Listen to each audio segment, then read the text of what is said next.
बिस्मिल्लाहिर्रहमानिर्रहीम। आज हम आपकी खिदमत में एक सबक आमोज अफसानवी किस्सा लेकर हाजिर हुए हैं। किस्सा है एक शख्स की सबसे छोटी बेटी का। छोटी बेटी अपने बाप का घर क्यों छोड़कर चली गई और किस तरह उसकी एक बादशाह से शादी हो गई। जानने के लिए वीडियो को आखिर तक जरूर देखिएगा। एक दफा का जिक्र है कि एक सौदागर था जिसकी 3 बेटियां थी। इसकी तीनों बेटियां बेहद खूबसूरत थी, लेकिन छोटी वाली सबसे प्यारी थी। उस सौदागर को अपनी तीनों बेटियों से बेइंतहा प्यार था। वो बस डरता था कि कहीं उसे कोई छोड़ कर न चली जाए। इसलिए एक दिन सौदागर ने फैसला किया कि वो अपनी तीनों बेटियों से पूछेगा कि वो उससे कितनी मोहब्बत करती हैं। वो यही सोचते हुए अपनी सबसे बड़ी बेटी के पास गया और पूछा, बेटी तुम मुझसे कितनी मोहब्बत करती हो? बड़ी बेटी ने जवाब दिया, बाबा जान मैं आपसे अपनी जान से भी ज्यादा मोहब्बत करती हूं। बाप ये सुनकर बेहद खुश हुआ और अपनी बेटी को एक कीमती सोने की माला दे। फिर वो अपनी दूसरी बेटी के पास गया और उससे भी यही पूछा कि बेटी तुम मुझसे कितनी मोहब्बत करती हो? दूसरी बेटी ने जवाब दिया, बाबा मैं आपको इस पूरी दुनिया में सबसे ज्यादा चाहती हूं। बाप बेटी की बात सुनकर खुश हुआ और उसे बहुत सी सोने की अशर्फियां दी। अब सौदागर अपनी सबसे छोटी बेटी के पास गया, बेटी तुम मुझसे कितनी मोहब्बत करती हो? सबसे छोटी बेटी ने जवाब दिया कि नमक के बराबर। बेटी का जवाब सुनकर बाप को बहुत गुस्सा आया। नमक तो इंतहाई सस्ती और मामूली चीज है, ये मुझे इतना प्यार करती है। और फिर सौदागर ने उसे बहुत डांटा और गुस्से में यह भी कह दिया कि मुझे पता है कि तुम एक दिन मुझे छोड़कर चली जाओगी, इसलिए बेहतर है कि अभी से इस घर से चली जाओ। बाप की बात बेटी के दिल पर जाकर लगी और वो किसी को भी बताए बगैर घर से रोते हुए निकल गई। वो लड़की एक ऐसी जगह से गुजर रही थी जहां बहुत सी घास उगी हुई थी। लड़की ने अपने लिबास के ऊपर ही एक और घास का लिबास बनाकर पहन लिया ताकि पहचानी ना जाए। इसके बाद वो बादशाह के महल के बाहर जाकर रुक गई और बाहर खड़े सिपाहियों से कहने लगी कि सुनो, मुझे कुछ काम की जरूरत है, क्या तुम मुझे काम पर रख लोगे? मुझे सब काम आता है। नहीं बीबी, हम ऐसे किसी को काम पर नहीं रख लेते, जाओ यहां से। लड़की उदास हुई लेकिन फिर से इसरार करने लगी, देखो मुझे काम की बहुत जरूरत है, मेरे लायक कोई तो काम होगा महल में। इससे पहले कि सिपाही इनकार करता, एक बावर्ची उनके पास आकर खड़ा हो गया। उसने शायद लड़की की बात सुन ली थी। उसे लड़की पर बहुत तरस आया, इसलिए उसने लड़की को अपने साथ रख लिया। बावर्ची ने उसे सारे काम समझाए और उसे उसके सोने की जगह भी दिखा दी जहां और भी औरतें थी। किसी को उस लड़की का नाम तो नहीं मालूम था, तो उसका घास वाला लिबास देखकर सबने उसका नाम घसियारी रख दिया। अगले दिन महल में हलचल मची कि बादशाह एक बहुत बड़ी तकरीब का इनेकाद कर रहे हैं, उसमें हर कोई शरीक हो सकता है। तमाम मुलाजिम औरतें अपने आप को संवारने में लग गई। जब तकरीब का दिन आया तो घसियारी ने जाने से इनकार कर दिया और कहा कि उसकी तबीयत ठीक नहीं है, और फिर सब उसे आराम का कहकर चले गए। कुछ ही देर के बाद घसियारी उठी, अपना घास वाला लिबास उतारा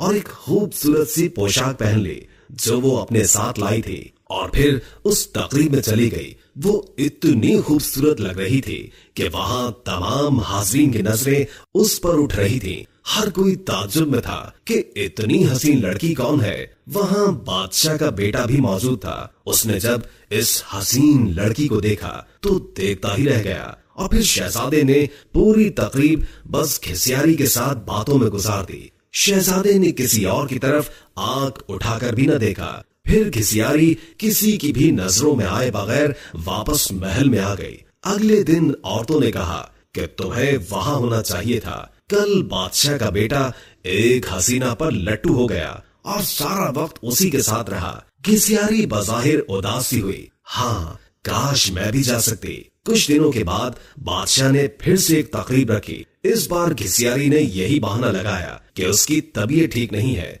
सो वो नहीं जा सकती। लेकिन सबके जाने के बाद उसने फिर से एक उम्दा लिबास पहना और तकरीब में चली गई। शहजादा उसे देखकर बहुत खुश हुआ और एक कीमती अंगूठी उसे तोहफे में दे दी। फिर तकरीब खत्म होने से पहले ही वो वापस महल में आ गई। दूसरी तरफ बादशाह का बेटा सौदागर की इस छोटी सी बेटी पर फिदा होकर रह गया था। उसने फैसला किया था कि वो अपने बाप से इस लड़की का जिक्र जरूर करेगा। अब अगली तकरीब शहजादे ने खुद जानबूझकर रखवाई ताकि वो इस लड़की से मिल सके, लेकिन इस बार घिसियारी न आई। शहजादा उदास हुआ।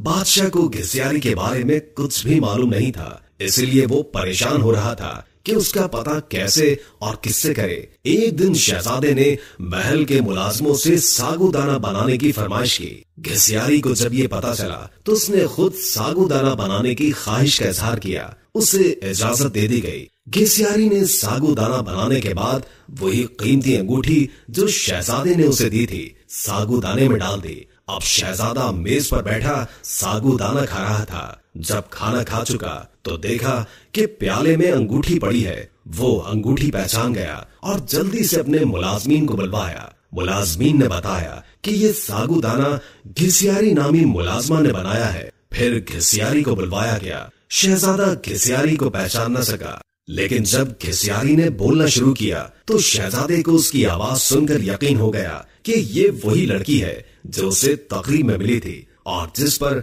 वो दिल हार बैठा है। फिर घिसियारी ने अपना सारा किस्सा शहजादे को बताया कि वो इस महल में किस तरह पहुंच गई। शहजादे ने घिसियारी का बादशाह को बताया और इन दोनों की शादी कर दी गई। शादी के बाद एक बहुत बड़ी तकरीब रखी गई। उस तकरीब में सिर्फ शहर के बड़े बड़े सौदागर और ओहदेदारों को बुलवाया गया था। घिसियारी के बाबा भी उस तकरीब में मौजूद थे। खाने का वक्त हुआ तो मेज हर तरह के लजीज खानों से भर दी गई, लेकिन जब सबने खाना शुरू किया तो पता चला कि खाने में नमक ही नहीं है। घिसियारी के बाबा ने बादशाह को मुखातिब करके कहा, इसमें तो नमक ही नहीं है। बादशाह हल्का सा हंसा और कहने लगा, क्या हो गया सौदागर साहब, सिर्फ नमक ही तो नहीं है, बाकी सब कुछ तो है ना इसमें। ये सुनकर सौदागर की आंखों से आंसू जारी हो गए।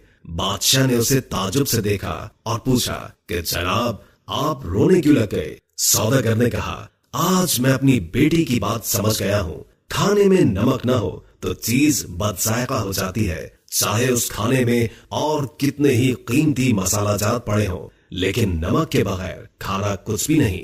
फिर सौदागर ने अपना किस्सा बादशाह को सुनाया और कहा कि मेरी बेटी मुझसे नाराज होकर चली गई है। मैंने उसे बहुत ढूंढा लेकिन वो नहीं मिली। मैं उसकी तरफ से बहुत परेशान रहता हूँ। सौदागर ने बादशाह को अपनी बेटी का हुलिया बताया तो बादशाह ने घिसियारी को बुलवाया और अपनी बेटी को सही सलामत देखकर बाप की खुशी का ठिकाना ही न था। सौदागर ने बेटी को गले लगाया और उससे माफिया मांगता रहा। दोस्तों, वीडियो अच्छी लगी हो तो लाइक करके शेयर कर दें और कोई अच्छा सा कमेंट कर दें। अल्लाह ताला हम सबको अपनी हिफ्ज़ व अमान में रखे। जज़ाकल्लाह।